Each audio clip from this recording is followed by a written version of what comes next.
Çox vacib olan 16-cı dərsdən davam edirik. Value area məsələsi əslində əksəriyyətiniz bilirsiniz, A üzdən oradan buradan. Bu dərsdə daha vacib onun haqqında nöqtələrə toxunacağam. Düzdür, hələ ki bu value area məsələsində ilk giriş dərsidir. Sadəcə onun nə olduğunu, necə formalaşdığını, hansı əhəmiyyəti kəsb etdiyini başa düşəcəksiniz. Get-gedə onun daha vacib necə istifadə edilməli olduğunu, edə biləcəyinizi öyrənəcəksiniz ümumiyyətlə.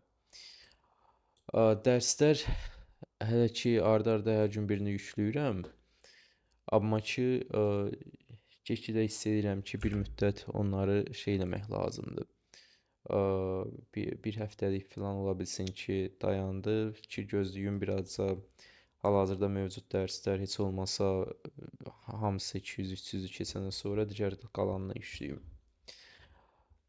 Çünki belə bir məsələ var ki, ard-arda çox olanda hər kəs çatdırıb bir günə, hər gündə birinə baxa bilmir. Bəzisi 2-3 gündən sonra baxır, 3 gündən sonra baxır. O dərslər ard-arda çox yığılır. Ona görə hardasa 30-cu dərsdə bir müddətli ara olacaq. Deməli belə, dəyər zonası, value area. Yadınızda saxlayın ki, bir şeyi başa düşməsəniz, başa düşmürsünüzsə, bu sizin ağılsız olduğunuz, anadan gəlmə IQ-nuzun az olduğu, axmaq olduğunuz, bunların heç bir anlamına gəlmir. Bir şeyi başa düşmürsünüzsə və yaxud da bir məsələdə çətinlik çəkirsinizsə, qazanmaq məsələsində məsələn və yaxud da istənilən bir məsələdə çətinlik çəkirsinizsə, beyniniz götürə bilmirsə nələrsə, bu o demək deyil ki, axmaqsınız.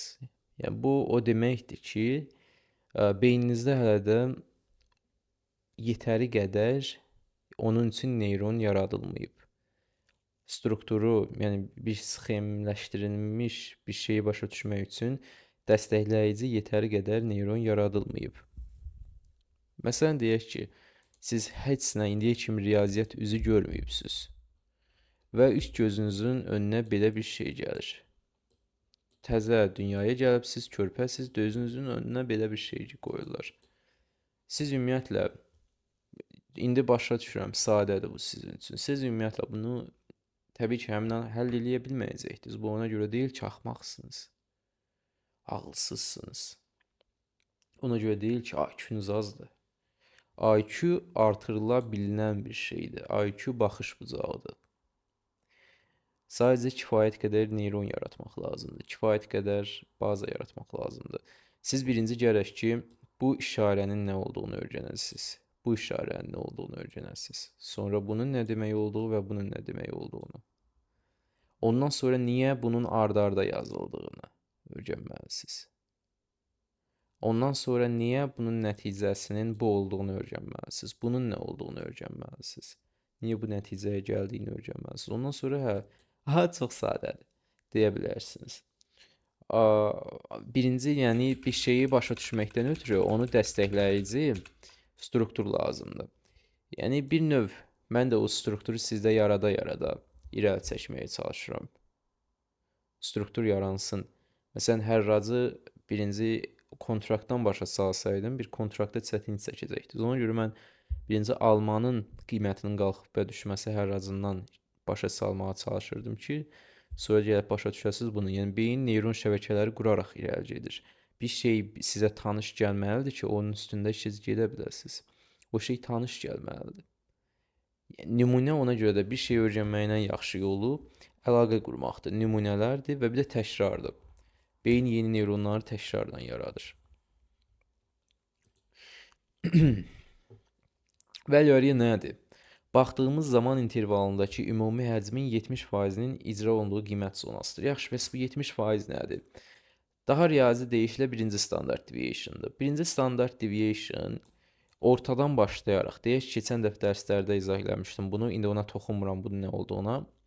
Belə bir normal paylanma zonası var və yaxud da qiymət normal paylanma olmaya da bilər. Buna birazdan gələcəyik.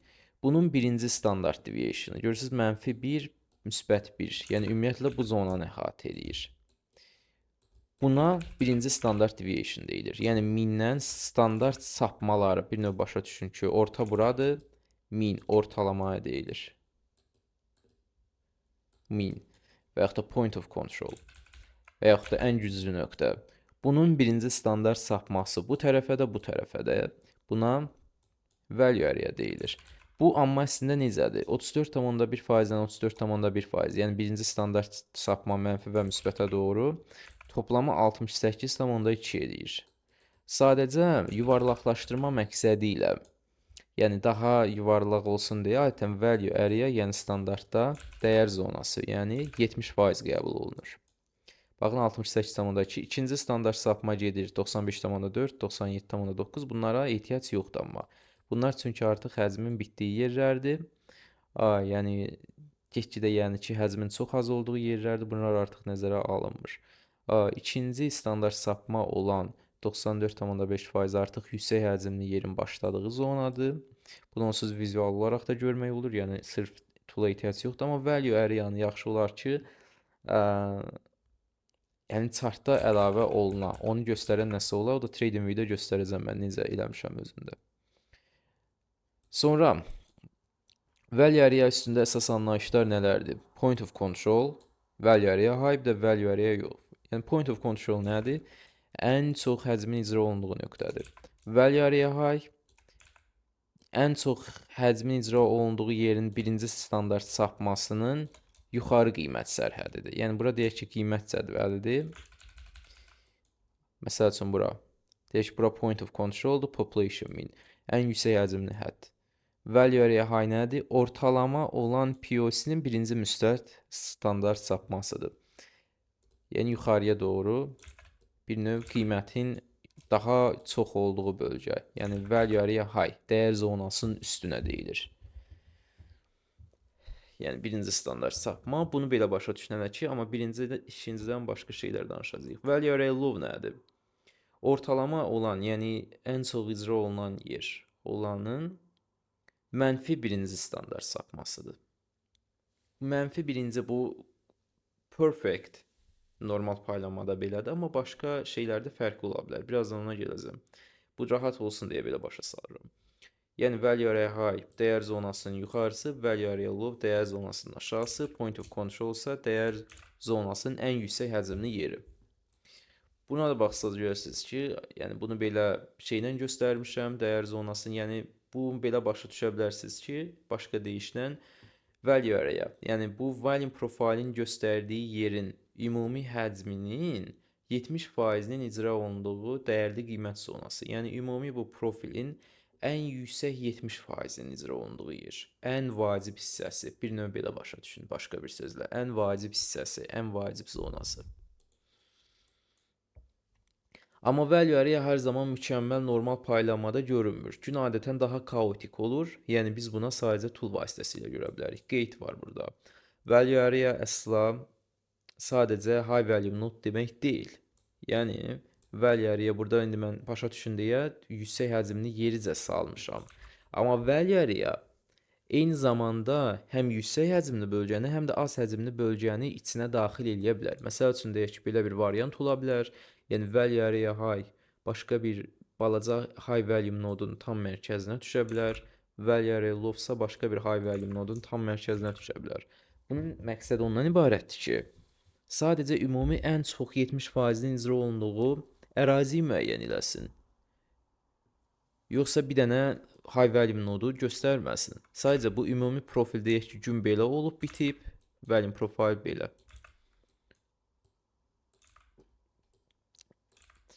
Bizə bunun məsələsi odur ki, sadəcə ən çox, ən şiş olan 70%-i hardadır? Yəni point of controldan başlayaraq 70%.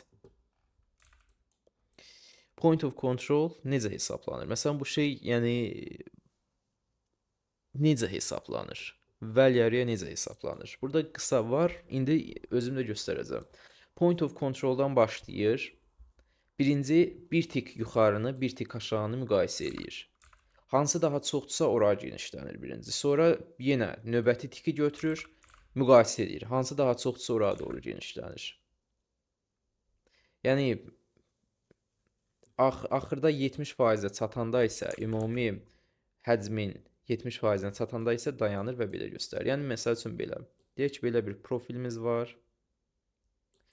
Belə tikləri var. Deyək ki, point of control buradır. Value area-nın necə hesablandığını, yəni arxa fonunu izah edirəm sizə ki, başa düşəsiniz. POC buradır. Nəysə. Deməli, buradan başlayır. Point of control-dan başlayır. Deməli, bir qiymət həddi üstü nə qədərdir? Yəni 0.25 yuxarı, 0.25 aşağı. Bir tik yuxarı və bir tik aşağını hesablayır. Məsələn, deyək ki, burada həcm daha çoxdur oradan. Value area-nı biraz aşağı genişləndirir birinci. Yəni bu saniyələr içində, mikrosaniyələr içində hesablayır. Yəni bunu mən başa düşün deyə izah edirəm ki, necə genişlənir. Yəni bunun value area-sı necə hesablanır. Sonra deməli, bundan növbətini götür. Yox, bunun növbətçisi hələ durur. Bununla müqayisə olunacaq. Bundan o hələ ki aşağı genişlənib. Bura genişlənib. Sonra bir tik də aşağı düşür. Əvvəl genişlənməndən yenə müqayisə olunur. Bu dəfə yuxarı çox olsa yuxarı genişlənir. Sonra burada bu dəfə bu hələ ki müqayisə olunmayıb. Bunun üstünə baxırıq. Üstünə bir tik getdik. Bununla bu müqayisə olunur. Aşağıdakı daha çoxdursa aşağı genişlənir. Sonra aşağı daha genişləndi. Aşağıdan növbətiyi götürürük. Yuxarıdan daha doğrusu yuxarıdan qalan yuxarıdan şey olanla aşağıdan bir növbətiyi götürürük. Hansında daha çoxdur həcm, hansında daha çox həcm icra olunub, deyək ki, yuxarıdakı yuxarı genişlənir. Yəni belə genişlənir. Hər dəfəsində bir tik aşağı, bir tik yuxarı müqayisə edir, genişlənir. Ta ki cəm artıq, yəni buradakı bütün genişlənən yerlərin cəmi ümumi yekə profildəki həcmin cəminin 70%-nə çatana qədər və bu bizə çıxarır, verir nəyi? Dəyər zonasını. Value area-nı. Və bu dəyər zonasının bir yuxarı sərhədi olur, bir aşağı sərhədi olur. Və bir də ən yüksək həcmli yeri olan point of control olur. Yəni ki, başa düşdünüz. Yəni bu belə hesablanır. Bir tik aşağı, bir tik yuxarı müqayisə ilə hansı daha çoxdur, oraya genişlən. Bir tik aşağı, bir tik yuxarı müqayisə ilə hansı daha çoxdur, oraya genişlən. Hansı daha hələ ki müqayisə olunmayıbsa, növbəti ilə müqayisə ilə ta ki ondan böyük olana qədər aşağı genişlət. Məsələn, deyək ki, biraz daha genişlət. Biraz daha genişlət. Ta ki müqayisələr artıq 70%-ə çatdı. O zaman bura dəyər zonası, yəni günün həcminin, ümumi həcmin 70%-nin icra olunduğu birinci standart deviation deyilir. Gəlin də qrafikdə bu value area ayarlarım necədirsə onları da göstərim. Sonra dərsi yekunlaşdıraq. Çox uzatmağın mənası yoxdur bu dərsi də. Məsələn, bura fikir verin. Deməli, session value profile ayrı özü bir dərsdir. Orada onu ayrı göstərəcəm. Amma burada mən fix value profile və unhoard value profile'ın value area ayarlarını göstərirəm. Baxın, deyək ki, buradan bura kimi olan həcmin paylanmasına baxmaq istəyirəm. Belə çəkirəm. Görürsünüz, burada mən çəkəndən sonra bu mənim çəkdiyim ərazinin ümumi həcm profilini göstərir. Və buranın bir hissəsinə fikir versəz, görərsiniz ki, daha bəyazdır. Baxın, məndə value area bax bu hissədir. Baxın, bu daha bəyaz, daha açıq bəyaz olan hissə.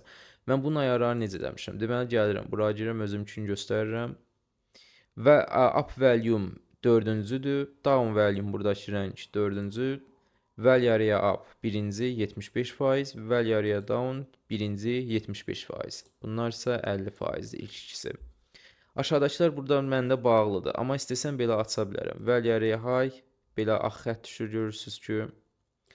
Value area low, point of control. Rənglərini belə dəyişə bilərsiniz, qırmızı eləyə bilərsiniz və s. Amma mən bunları bağlı saxlayıram. Çünki bunları belə göstərməyinə ehtiyac yoxdur. Onsuz da mən bunu belə eləyəndə rənglərlə daha rahat şəffaf görürəm ki, bura value area high-dır, bura value area low-dur. POC filan açmağa da əlavə ehtiyac yoxdur. Bunu da ki, açmağa bu developing value area-dır. Yəni ki, zaman keçdikcə dəyişən value area-dır. Məsələn, burada necədir, burada necədir, burada necədir, sonra hara qədər sürüşüb və ən son nöqtədə harada dayanıb. Yəni görürsünüz, get-gedə value area buradan başlayır və aşağıya doğru sürüşür. Bu da bəzi yerlərdə eyni zamanda lazım ola bilər. Məsələn, deyək ki, bu hissənin value areasına baxırsınız, görürsünüz. Burada value area get-gedə sürüşməyə başlayır. Buralarda görürsünüz, gəlib value area high-a dəyib, sonra qayıdıb aşağı. Məsəl üçün, həmin value area high, baxın burada, yox, bu günə yox, məsələn, deyək ki, başqa nümunə çəkim. Özündən əvvəlki günün buradakı ən yüksək həcmli nöqtəsindən biri bura qeyd edək. Məsələn, bir də ki, bura qeyd edərik. Görürsüz ki, özündən əvvəlki günün, yəni bu gün bu session value profile bunları bağlayım. Value area high-a gəlib çatandan sonra burada, ondan sonra toxunub. Özündən əvvəlki günün POC aşağıdadır. Və ondan sonra aşağıya üstünlük verib. Bunlar tamam başqa mövzulardır. Onlar haqqında sonradan danışacağıq. Sadəcə mən onu göstərmək istədim ki, burada ümumiyyətlə məndə necədir. Məsələn, gəlin buranı çəkək. Buranı deyək ki, volume dağılımını görmək istəyirəm. Buradakini silim, baş qarışıqlıq olmasın. Burada görürsünüz, bu gün var və s. Görürsünüz, burada da məsələn, eyni. Value area buradır və davam edən value area isə belə tarixi şeyini belə bu balaca mavi xəttlərdən göstərib. Məsələn, görürsünüz, burada bir dənə məsələn overlap var. Əvvəlki günün value area high ilə buranı, yəni value area bu haqda öyrənəcəksiniz qabaq dərsdə, narahat olmayın. Davam edən günün value area low üst-üstə düşəndə buradan aşağıya keçməyib, üstünə belə doğru gedib və davam edib value area high-a qədər. Bunlar ümumi danışıram. Birdən elə başa düşərsiniz, burada model falan izah edirəm və s. Xeyr, bunlar sadəcə ümumi izahlardır. Yəni ideya qazandırıram ki, məsəl üçün value area niyə vacib ola bilər, nə üçün rol oynaya bilər bəzi kontekstlərdə. Hətta konkret yanaşma da eyni zamanda çıxartmaq olar bunun üstündən. Çox vacib bir mövzudur. Hələ ki overlap və s. bilmirsiniz, bu haqda gələcəkdə narahat olun. Bir neçə dərs sonra overlap-ə çatırıq. Məsələn, deyək ki, burada value area necə hesablanıb? Ən yüksək həcmli nöqtəni götürür. Deyək ki, bura. Baxın, bura. Buranın hər dəfəsində bir tık yuxarı, belə çəkim. Bir tık yuxarı, görün point of control deyək mi göstərdim bizə? Bəli, buradır. Buradan başlayır, bir yuxarı, bir aşağı, bir yuxarı, bir aşağı, hər dəfəsində müqayisə edir. Harda müqayisə daha çox olsa, görürsünüz, bura qədərcə gəlir, amma ondan sonra hər dəfəsində bura getgidə azalmağa doğru gedir. Hər dəfəsində qiymət oradan, bizə gözləyin, qiymət buradan sonra həmişə aşağıda daha çox olur. Həmişə aşağıda dəyər daha çox olduğuna görə müqayisədə hər zaman aşağıdakı şey daha çox qalib gəlib ta ki bura qədər artıq 70%lik həcm tamamlanıb. 70%lik həcm burada artıq tamamlanır. Görsəniz, məsəl üçün, buradan buranın bir özəl cəhəti də eyni zamanda nədir? Burada value area high ilə point of control üst-üstə düşməyi də, yəni bir-birlərinə çox yaxın olmağı da eyni zamanda buranı çox vacib bir zona eləyir. Belə çəksəz görərsiniz ki, ondan sonra növbəti gündə də bəzi rol oynaya bilər eyni zamanda. Baxır, kontekstdən asılıdır. Şimdi məsələn, bunu göstərirəm. Yəni, əsas burada başa salmaq istədiyim şey odur ki, yəni, value area high nədir, necə hesablanır? Və biz hesablamırıq. Bunu öz avtomatik olaraq hesablayıb göstərir. Bir yerdən başlayır. Buradan başlayır, məsələn, müqayisə edir. Bir aşağı, bir yuxarı. Hansı daha çoxdur? Genişləndir. Bir aşağı, bir yuxarı. Hansı daha çoxdur? Genişləndir. Ta ki, toplam cəm 70%-ə çatana kimi, yəni bunu ilə başa düşmürsünüzsə də, adi deyişlə başa düşün ki, ümumi, məsəl üçün, bu session value profildir, bir günün həcmini göstərir. Məsəl üçün, bir günün həcmini göstərirsə, bunun value areası bir gün boyunca dönən həcmin 70%-nin icra olunduğu, ən çox 70%-nin icra olunduğu yerdir, o da buradır. Görürsünüz, necə gözəl, belə daha bəyazdır, amma kənar az həcmli yerlər isə daha qara rəngdədir. Mənim qrafik rənglərim əgər xoşunuza gəlirsə, onları göstərim, siz də eləmək istəsəniz. O background məndə xüsusi bir qara rəngdir. Baxın, kodu budur. 0A, 0A, 0A. Yəni adi qara deyil. Bunu özünüzlə müqayisə etsəz görərsiniz ki, başqa bir xüsusi daha işıqlı bir qaradır. Yorucu qara deyil. Gray lines-dan burada başqa bunlar belə göstərim. Simbol hissəsi, işlərin hamısı ağdır. Burada birinci qaradır. Sonra bura dördüncü rəng, bura dördüncü rəng. Burada electronic trading hours, bunları sıfıra indirin. Regular, yox elektronik seçirəm mən. Yəni sessiya başlamazdan əvvəl də görüm deyə.